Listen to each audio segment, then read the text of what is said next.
This is another topic of chapter 3, energy resources. Page number 41, renewable energy resources. Let's start with the reading because fossil fuel will eventually run out. Scientists are developing other ways generating electricity, right? As we learned before that fossil fuel will run out very soon, right? Because if we cannot reduce the consumption of fossil fuels, अगर हम इसकी consumption को reduce नहीं करेंगे तो जो fossil fuels हैं वो जल्दी लिमिटेड हैं और वो जल्दी ख़त्म हो जाएंगे. तो साइंटिस्ट ने डेवलप किए हैं other ways to generate energy resources that do not use fuel taken from the earth called alternative energy resources. वो energy resources, they are using those energy resources in which they do not use fuels from the earth. मतलब अर्थ वो fuel use ना करें और वो fossil fuels use ना करें and they use alternative ways like by using sun energy, by using tidal energy, by using wind energy.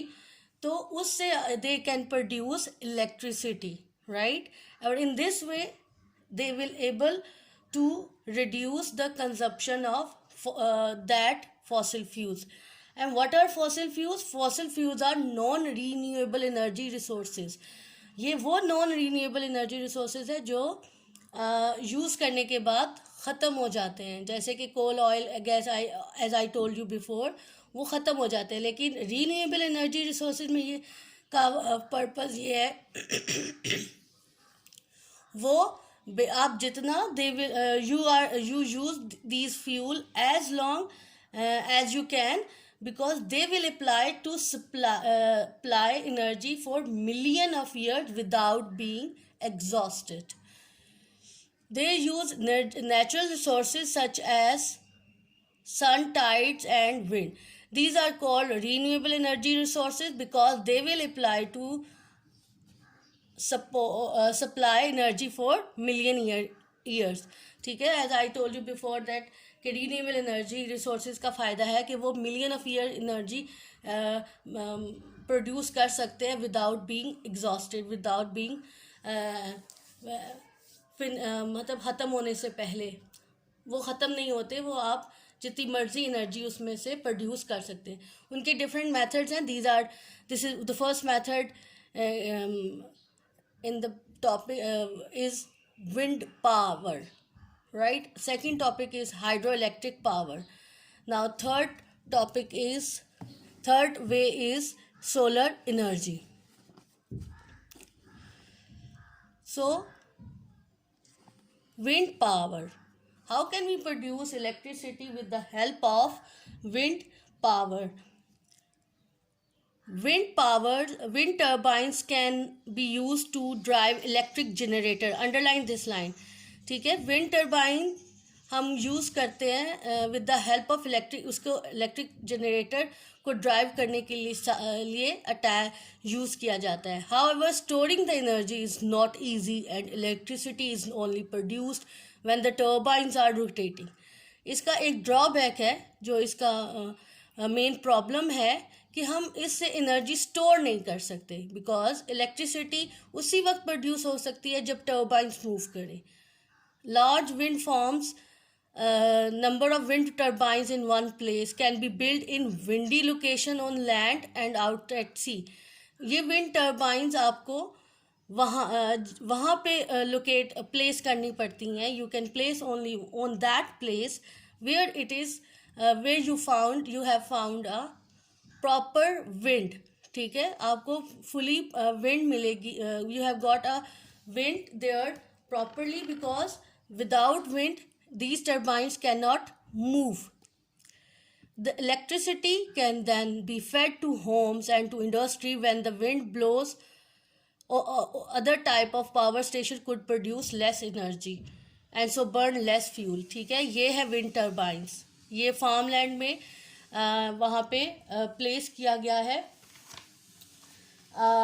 To establish a farm would be windy, यहाँ पे विंडी लोकेशन होनी चाहिए। जितनी विंड फास्ट होगी इतनी turbines move strongly करेंगी, and then they generate electricity, they drive a generator. इसके साथ जनरेटर्स यहाँ पे अटैच हैं, उससे with the help of those generator they produce electricity. तो इसका यही ड्रॉबैक है कि टर्बाइंस नहीं मूव करेंगी तो इलेक्ट्रिसिटी प्रोड्यूस्ड नहीं होगी। There is a second way, with the help of this way we can produce electricity, and this is the hydroelectric power. Fast flowing water can be used to drive turbines in hydro power station. Hydroelectric power electricity produce करता है with the help of flowing water. ठीक है, ये water flow करेगा और then turbines move करेंगी। When the demand of electricity high, water is released from a high reservoir. As it flows down through the pipes, the water loses height and flows faster. The water, underline this line, the water is losing gravitational potential energy and gaining movement kinetic energy. Mean, एक dam में पानी जो है वो still position पे होता है, ठीक है, एंड स्लोप पे। ये डैम है, look at here, this is the dam. Water जो है यहाँ पे स्टोर है। अब यहाँ से वो स्टिल पोजीशन में है, ठीक है, उसको कहते हैं मतलब वो पोटेंशियल एनर्जी में है। Then it flows down right through the, ये जो जनरेटर टर्बाइंस लगी हुई हैं इनकी तरफ वो मूव करता है। तो वो किसकी हेल्प से मूव हुआ? Gravitational energy. क्योंकि हमें पता है ग्रेविटेशनल एनर्जी क्या होती है, जो अपनी तरफ पुल करती है चीज़ों को। तो water flows down to the turbines, these are turbines. These turbine moving water किस वजह से मूव कर रहा है? थ्रू द किस एनर्जी से? ग्रेविटेशनल पोटेंशियल एनर्जी से। And then it what it gain, कौन सी एनर्जी गेन की उसने? Kinetic energy. काइनेटिक एनर्जी का मतलब मूव कर रहा है वाटर। जब स्लोप से मूव करेगा तो that is known as kine, वो with the help of kinetic energy they get a movement, right. As the water passes through turbine, जब वाटर इस टर्बाइन से पास करेगा देन द टर्बाइंस रोटेट, ठीक है, टर्बाइंस फास्टली मूव करेंगी and ये generator के साथ अटैच है। एंड जनरेटर ड्राइविंग जनरेटर्स, ठीक है, और यहाँ पे ये जो जनरेटर है उसको ड्राइव करेगा, उसको मूव करेगा, विच प्रोड्यूस इलेक्ट्रिसिटी। और इस जनरेटर में इलेक्ट्रिसिटी प्रोड्यूस होगी with the help of the turbines, right. वो स्टीम पास करेगा इन जनरेटर को और वो स्टीम जो है turn into the electricity. Hydroelectric power station have proved very successful in some parts of the world, such as this hydropower station is successfully run in the Scandinavia countries and North America, but it is quietly expensive to build.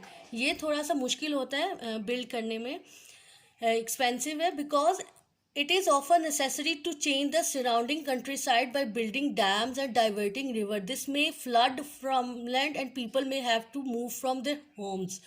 इसका drawback ये है, what is the disadvantage? इसका disadvantage ये है कि ये जहाँ पे बिल्ड किया जाता है, देखें जहाँ पे ये बिल्ड किया जाता है वहाँ पे कंट्री साइड को जो है उसकी डायरेक्शन को, रिवर की डायरेक्शन को चेंज करना पड़ता है। और जब वो डायरेक्शन चेंज होंगी तो this may cause this mostly may cause is a flooding, और वहाँ पे फिर फ्लड आता है जिससे फ्लडिंग ऑफ फार्मलैंड, वहाँ जो खेत हैं वहाँ पे उनमें फ्लड आता है।